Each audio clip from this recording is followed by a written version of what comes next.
Your first choice is you can just eat the Snickers and you can go back down, sit down with your friends.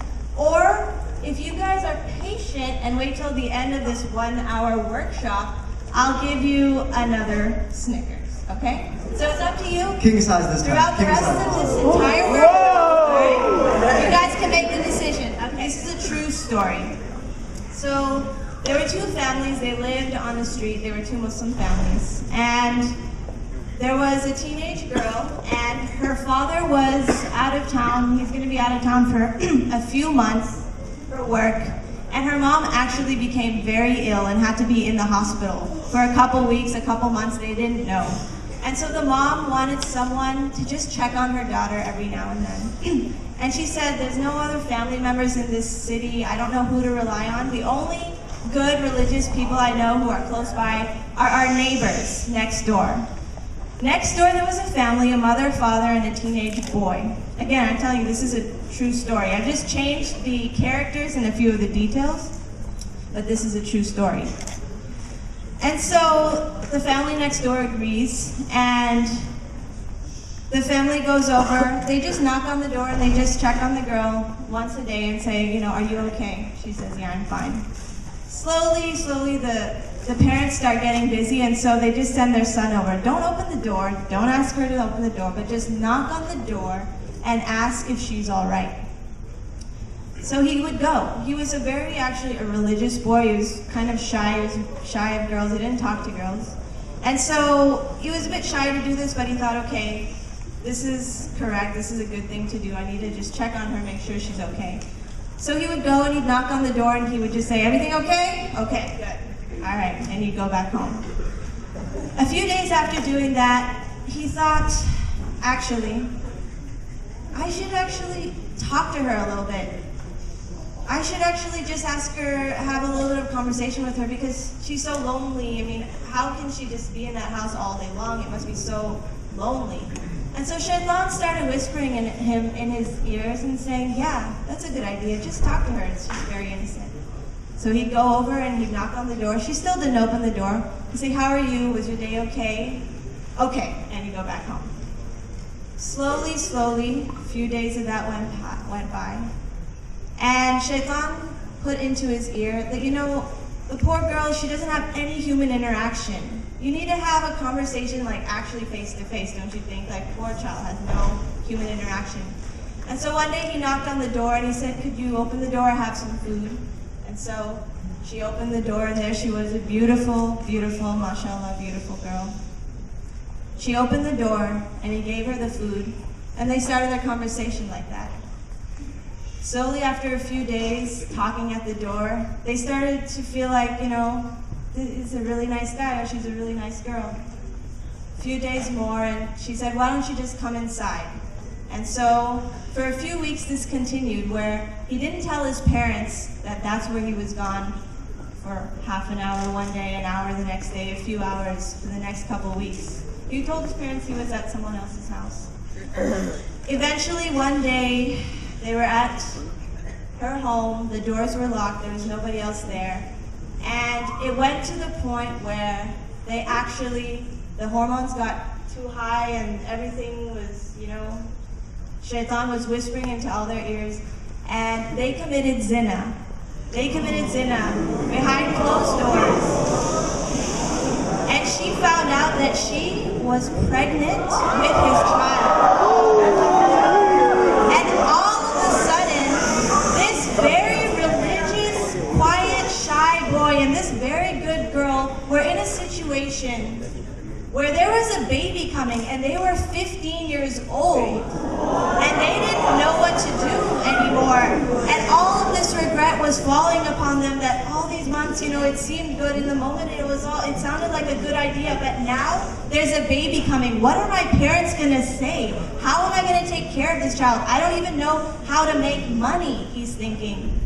And they regretted every single moment of what had gone by for the last couple of months. I'm telling you, this is a true story. Mahad will let you know. So, what I want to tell you guys is, did that all just happen in 1 second, in 1 minute? No, this took time. This took weeks and months of Shaytan planning and whispering, and slowly, what just seemed like a very innocent thing turned into something that they were going to regret for the rest of their lives. And for us, for you and I, maybe it wasn't the knock on the door and the opening of the door that was that moment. But for us, it's that Facebook message sometimes that you think you really shouldn't respond, but you say, it's just Facebook, it's just a Facebook message. This is just innocent. It's just texting. I'm just texting him. I'm just texting her. We're not together. And slowly, Shaytan keeps telling you, you know what? Why don't you guys just study together? That's not a big deal. Why don't you guys just go out to the library together? It's not a big deal. Oh, now people are going to see you in public. Rather just be behind closed doors. And slowly, you will find yourself in a position that you never thought that you would be in.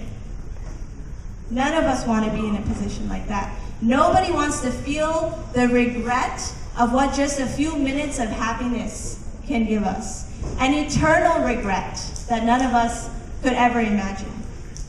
So Mahad's going to tell you what actually happened. So this story is actually a modern rendition of the very famous story you guys might have heard of by, it's about a monk named Barseesa. And how do we know this story? One of the tabi'i, which is basically like a student of the companions of the Prophet, he tells us his story from the Israeli kind of narrations. And the Prophet of Allah has told us that it's okay for us to talk about these stories as long as it doesn't contradict with our faith. So it doesn't contradict at all. What this story has to do with is that it's actually a righteous scholar or a righteous monk in a city. It's not just a young guy. It's someone who's an established person. Someone who's known by his community to be a very upright, outstanding guy. What happens is that his community members, some of them, they're about to leave for war. They're about to leave for a battle. And these three young brothers, they have to leave as well. And they have to leave behind their sister, and their parents aren't there in the picture.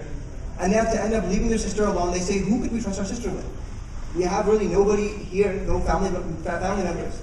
All we have, only person we can think of is the most righteous, the most God-fearing person. And just look at the story of how the most righteous, the person who thinks like, you know what, it's okay, Shaytan's not going to get the best of me. I can take care of myself. No. Even that individual went from such a high place to falling all the way down. And the real life story is actually much more kind of like just very gruesome and a crazy story. If you go through the story, what happens is that this man ends up committing zina with this woman, and they end up having a child. And Shaytan comes to him, and again, Shaytan's coming step by step. Shaytan comes to this man, and he says to him that what's going to happen? What's going to happen to your reputation? What's going to happen when the brothers come back? What's going to happen to you? And this man is then told by Shaytan to go and actually take the life of this baby and take the life of this girl. And he does. The very next thing he does, he kills the baby and he kills this girl and he buries them. Now again, think about this. This is someone who has it didn't just the light switch didn't just go off all of a sudden. It was something very slow. If Shaytan came to one of us and said commit murder, we're like, what? Like if anyone had that kind of weird thought, you'd be like, what? Where did that come from? It's so weird. But realize it was step by step. It didn't happen overnight.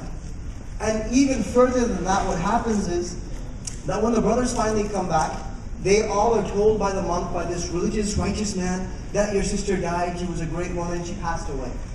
And that night what happens is that all three of them, they have a dream. And they literally see this playing out, that Allah blessed them with this ability to have this dream, that they see all of them, that their sister was being killed. And there was a child born. And finally, when they go to this place where they thought the grave would be, they find that, wait a minute, our sister's been buried over here. There's a baby here as well. When they go and approach the monk, and they ask the monk to kind of explain what's happening, the monk confesses. And these brothers basically go on and take this guy to court, and they basically have him set to be killed, basically, for the murder of these two individuals, right? So what happens is, as this man's being taken and he's about to be put to death, Shaytan comes to him one more time, one final time. And he says, listen, I'm the one who helped you, who told you, who assisted you in basically committing all these acts. Listen to me one more time. Commit shirk, deny Allah subhanahu wa ta'ala, and I will get you out of this. And this religious, righteous man, he says, he disbelieves in Allah subhanahu wa ta'ala, and what happens? Shaytan just goes away right after that. And this is actually very symbolic of the Day of Judgment, because there's an ayah in Surah Al-Hashr where Allah subhanahu wa ta'ala is talking about that on the Day of Judgment. People will come and be like, it wasn't me, ya Allah. I didn't do it. Shaytan made me do it. And Shaytan literally comes and says, Ana bari'un minka. I am completely free from you. I just told you, you're the one who did it. Literally, you can imagine, you don't have to think about Shaytan, but it could be your friends like that. It could be the people around you like that. Oh, I just told him to do it. I didn't think he would do that. I just told her to do it. I didn't think she would do it. And they're not going to be held accountable for what you did. It's you, it's your actions, right? You're surrounding yourself with those people that are putting you in these kind of terrible situations. So realize that when Shaytan is telling him this, and he disbelieves in Allah subhanahu wa ta'ala, this man goes from being such a great person in the eyes of Allah subhanahu wa ta'ala to one of the worst people possible. And the key is what? Step by step. That's exactly what we're trying to get across to you guys. Young people, what happens is, when we think that we found the one, or we're completely like head over heels and we're just like in love, we think that when we're in that situation, oh, it's not a big deal. You know, it's just a little tiny step. It's just a Facebook chat. It's just we're going to a movie. Just a whole bunch of group of guys and girls, and you know, we're a little extra friendly with one another. That's no big deal. It's nothing. But realize every single situation, every single kind of compromising situation, any kind of intimate situation, doesn't just happen like that. There's steps to it. You don't just see someone and all of a sudden, like, you know, all of a sudden, like, sparks happen and things, like, it's not like a romantic movie, no, it's not like that. There's actually steps that go into it. If you were to rewind back before someone's committing zina, or someone's, like, you know, in a very intimate position or something, how did that come about? You have to rewind back. There was chats, there was one-on-one, there was just being together by yourselves, right? So realize that I want to finish the session off with putting things into perspective. The very first thing I want to put into perspective is that you guys, every single one of you guys, is at the age that you are accountable for what you do. Now, is that in our legal system? No, not necessarily. It could be that you can get away with certain things and be tried as a minor. But in the court of Allah subhanahu wa ta'ala, you guys are all grown men and women. Regardless how your parents treat you, they still call you regardless of what they call you at home, you are still all grown men and women. You are accountable to Allah subhanahu wa ta'ala. So what you do, realize it has an effect in this life and the next. That Allah subhanahu wa ta'ala can hold you accountable for these things. I would say the number one advice I would give to men and to women is not to go through the back door. Or what you would say as not to go through the back window, not to be sneaking around, not to be doing anything like that. And I'll tell you why. It may seem like easier to do things like that behind your parents' back because of course if they found out, how upset would they be? But I want you to consider something. You're 14, 15, 16, whatever age you are, and you think you found the right person. And they have those qualities that you want in a husband or a wife. Now imagine this. That you decided to talk to them and you end up dating them, and 2-3 years down the line you guys have been together, and now you so badly, you're like, now, you know, we really need to get married now, we're a bit older now, I think, you know, we can bring this to our parents. Tell me, what would the parents of that girl think if she brought a guy to her parents and said, oh, I'd like to marry this guy? And as they probe further, they come to find that they have been, for the past 3 years, going behind their parents' back, talking and getting together and doing things. I can see so many parents who are like, that's the end of this, I'm sorry, that's it, no more. Would those parents be pleased with what they did? Just look at your percentage of chance of this going through. Rather, who would they be more respectful of is a man who didn't do something with their daughter, who didn't sneak around. They were man enough and brave enough and courageous enough to come through the front door and say, I would like your daughter's hand in marriage. Don't you think a parent would respect that more? Yes. What about Allah? What about Allah?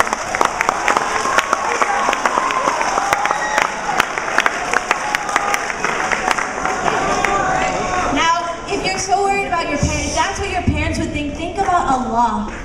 That if for the past 3 years you guys have been sinning and talking and doing things that you know you were not supposed to do, you're disobeying Allah. And then it comes to that moment a few years later and all of a sudden you turn to Allah and say, Ya Allah, I really want to marry this person, please make it work. are you really in a position to be asking Allah for something? Do you think you're really in the good books right then? Or rather, would it be the person who loved a person and liked a person and they decided, you know what, we do want to get married, but because we don't want to go against what Allah tells us, we're gonna wait, or we're gonna be patient, and we're not going to sin. And inshallah, Allah will listen to our dua throughout these 3 years and we will get married. Who do you think Allah would grant their dua? The person who's been sinning this entire time, or the person who's been patient, who's been waiting all this time? And so I just want you guys to think about that, the reality, right? You think that it might be something enjoyable now, but think about a couple years down the line. Where do you stand in the eyes of your parents if you've done that? Where do you stand in the eyes of Allah? I had a friend who, they had met, she and another guy had met in high school and they started dating. And they really loved each other. They thought they wanted to get married, but all of a sudden they realized, you know what, we're like 17, this is not gonna happen. And for the sake of Allah, they stopped. And they dropped contact with one another. About 5 to 6 years later, they hadn't heard from each other, but she said she had never stopped making dua. That I stopped this for the sake of Allah. I didn't do these sins for the sake of Allah. I didn't continue dating and staying with him for the sake of Allah. Maybe Allah will bring him back to me. 5 years later, even they had moved to different cities, a proposal came in. And when she saw the man walk through the door, it was that same boy that she had met at the age of 17. They are married. And it's one of the most beautiful stories, because if you're patient and you wait, then Allah's reward is so much more than you can expect. If you're patient and you wait and you make dua and you go through the correct steps, then Allah will bless you from ways that you cannot even imagine. I want to finish it off with giving a round of applause to our 2 members on the side.